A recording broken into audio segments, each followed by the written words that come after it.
The left has always stood for minority rights, if it's LGBT such as myself or black people such as yourselves. At times where the Conservative Party in this country had campaign posters saying, if you want to live in the same neighborhood as a black person, vote for Labour. If you don't want to be burdened with a black person, vote Conservative. This was within my parents' lifetime.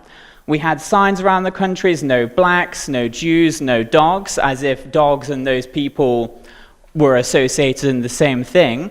We had discriminatory regulations brought in by the Conservative Party against gay people. And now these things are historic, and I accept that thoughts, opinions, and times move on.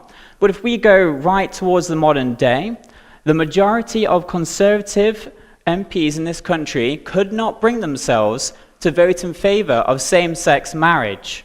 All credit to David Cameron for agreeing to have the motion put forward, but the House still has a majority of MPs on the Conservative side that cannot bring themselves to support LGBT rights.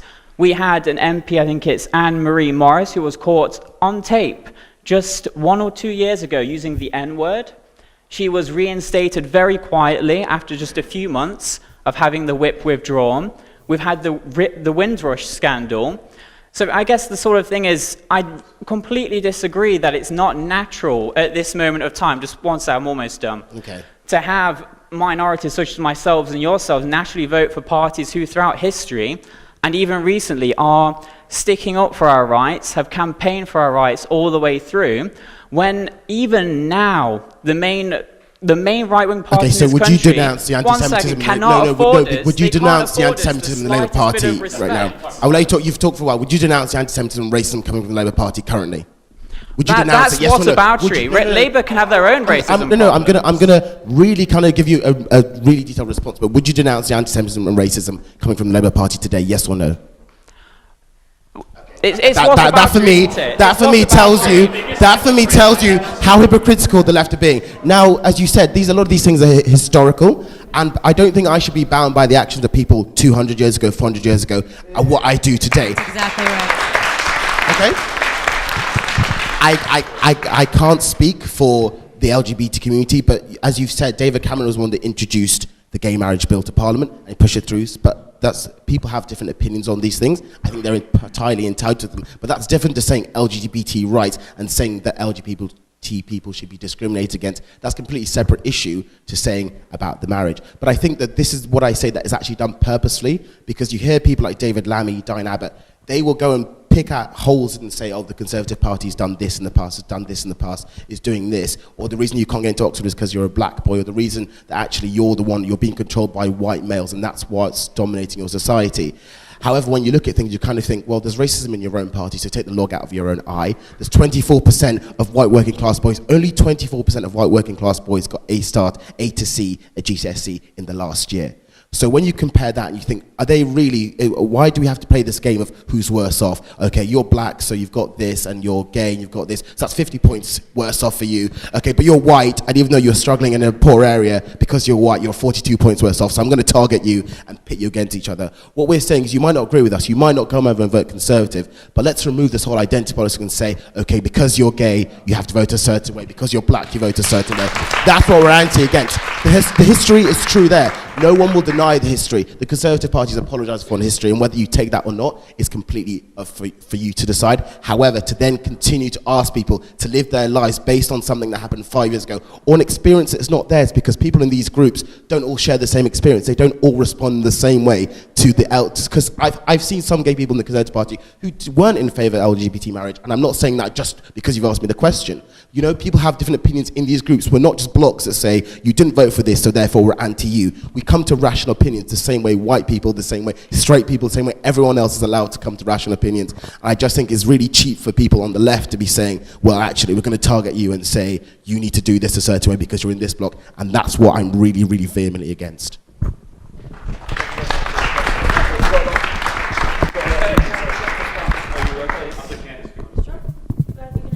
I think you've really sort of misrepresented what I've said. One, I've said if people agree with these values, they're not bound by race, etc., just to vote something if they've got those values. But then you went on to say because specific things that we was expected to vote a certain way. Examples that are going on right now, and the idea was if that the mainstream right-wing parties aren't willing to afford respect towards minorities, is that not a barrier? How do they disrespect? Is that not a barrier for these I mean, people? you're talking about the Labour Party is the one that just splintered because people said within their own ranks there's racism and anti-Semitism. So it seems so strange to me that you're talking about the Tory Party when this is currently a current event that's going on right now, is that the Labour Party is having people that are to cause their own party, to start their own party because of the racism and anti-Semitism. So I'm just trying to understand how you reconcile that, how you can ask this question and miss this scandal.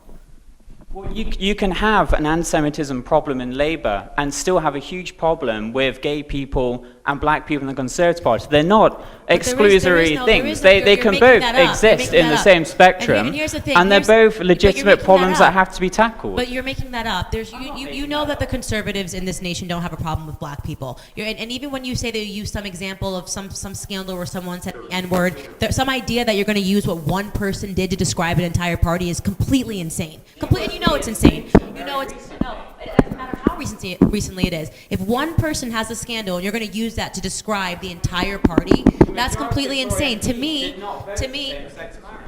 I'm talking about, you said there was an N-word scandal. I'm not talking about what you're talking about. The same-sex marriage would be, it's way bigger. You keep talking about that, but it's way bigger. There are people in America on both sides of the aisle that have an issue of whether or not it should even be a government issue or whether it should be sent back down to the church, right? So that's, you're kind of trying to steamroll everything into one, and it's different. But what I take great issue with is that you start here and you talk about the history. And this is one of those things that when the argument is lost, you have to pull back 30, 40, 50, 60 years to find racism. I think we all know that society as a whole used to be pretty racist in America. We know that there were societies used to be racist here as well. We have to get over that. We're no longer living, America is not a racist society, the UK is not a racist society, and the only people that demand that it is and want to keep going backwards are people that want to control black people emotionally. I'm not afraid walking down the street seeing a white man in the UK, okay? And I don't need you to be afraid for me. The conservatives aren't racist, okay? And I think that there's any indication of racism that I'm seeing in terms of the UK, it's coming from the Labour Party. And also just to take you up on the same-sex marriage issue, because you mentioned this like 5 or 6 times now. Okay, the same-sex marriage issue in the UK was a very complicated one because of the word marriage, right? That was why we've had civil partnerships for ages, right? And there was no issue, and the Conservative Party was championing that everyone was behind it, right? And no issue with civil partnerships, right? In fact, Obama then tried to use this kind of sort of twisted logic of same-sex marriage in the UK to import the idea into the US.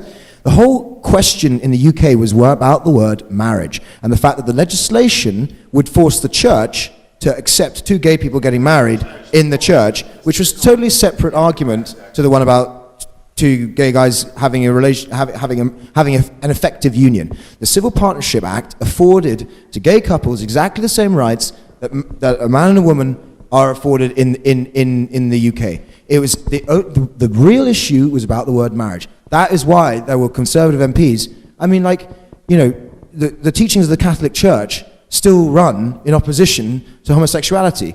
Therefore, Jacob Rees-Mogg, just as an example, as a Catholic, is going to have difficulty supporting the concept of the sacrament of marriage being imported into the church for same-sex couples. There are theological differences there. It's a theological term, right? It's a very complicated word. It's loaded with a lot of meaning, which is the reason that there was an issue with it in the Conservative Party, right? That's exact same in America. The church versus government. Exactly. The Tories are universally supportive of same-sex relationships, right?